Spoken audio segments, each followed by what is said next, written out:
राम राम शेतकरी बंधूंनो, मी कराळे डीआर होय आपलं कराळे 999 चॅनल मध्ये आपणा सर्वांचं स्वागत आहे। शेतकरी बंधूंनो, आपल्या राज्यामध्ये उद्याच्या 1 एप्रिल पासून वातावरणामध्ये बदल होत आहे आणि या वातावरणाच्या बदलामुळे आपल्याकडे पाऊस हा आपल्या राज्यामध्ये पडणार आहे। तेव्हा शेतकरी बंधूंनो, आपल्याकडे जे काही ज्वारीचं पीक आणि हरभऱ्याचं पीक आहे जे की पूर्णतः आलेलं आहे, काढास योग्य आहे।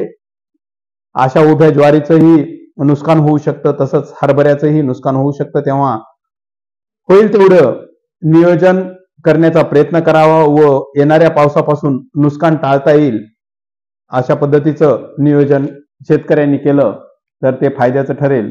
तेव्हा उद्याच्या 1 तारखेला आपल्या राज्यामध्ये बीड जिल्ह्यापासून आपल्याकडे पावसाला सुरुवात होणार आहे। बीड जिल्ह्याचं नाव खरंच चर्चेमध्ये आहे। तशाच प्रमाणे उद्याच्या 1 तारखेला दुपारी 4 वाजल्याच्या नंतर बीड जिल्ह्यामध्ये पावसाला सुरुवात होईल। यामध्ये जामखेड आहे, पाटोदा आहे, तसंच गेवराई आहे, अहिल्यानगर, धाराशिव, केज असं करत हा पाऊस शिरूर, संगमनेर, नाशिक, पुणे, सांगली, सातारा, कोल्हापूर या भागामध्ये, पश्चिम महाराष्ट्राचा जो काही भाग आहे या भागामध्ये या पावसाची तीव्रता जास्त राहणार आहे व या पावसासोबतच वाऱ्याचंही प्रमाण जास्त राहील। तसंच 2 आणि 3 तारखेला मध्य मराठवाड्यामध्ये सुद्धा या पावसाला सुरुवात होणार आहे। त्यामध्ये छत्रपती संभाजीनगर आहे, जालना आहे, बदनापूर आहे, मंठा आहे, परतूर आहे, सेलू आहे, आष्टी आहे, जिंतूर आहे। या भागामध्ये 2 आणि 3 तारखेला मध्यम स्वरूपाचा हलका पाऊस होणार आहे। तसंच या ठिकाणी वादळी वाऱ्याची सुद्धा शक्यता जास्त आहे। परंतु हा पाऊस 3 तारखेला मात्र सर्वदूर आणि सर्वात जास्त पडणार आहे। 3 तारखेला आपल्याकडे नांदेड, परभणी, लातूर या जिल्ह्यासोबतच जालना जिल्हा असेल, हिंगोली असेल, या ठिकाणी जोरदार पावसाला सुरुवात होणार आहे।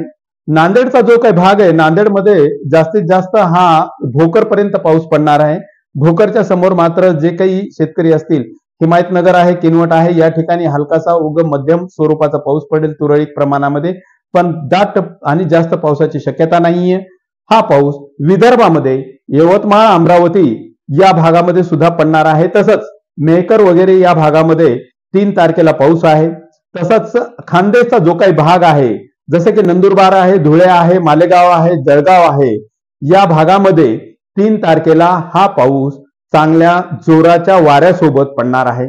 तेव्हा शेतकरी बंधूंनो, 4 आणि 5 तारखेला ढगाळ वातावरण राहील, परंतु किंचित काही ठिकाणी हा पाऊस होणार आहे।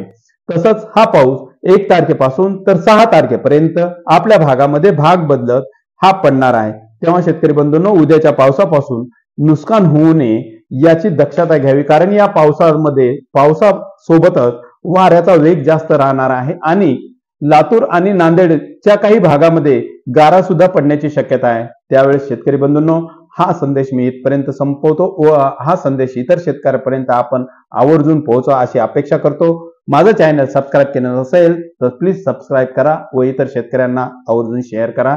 धन्यवाद।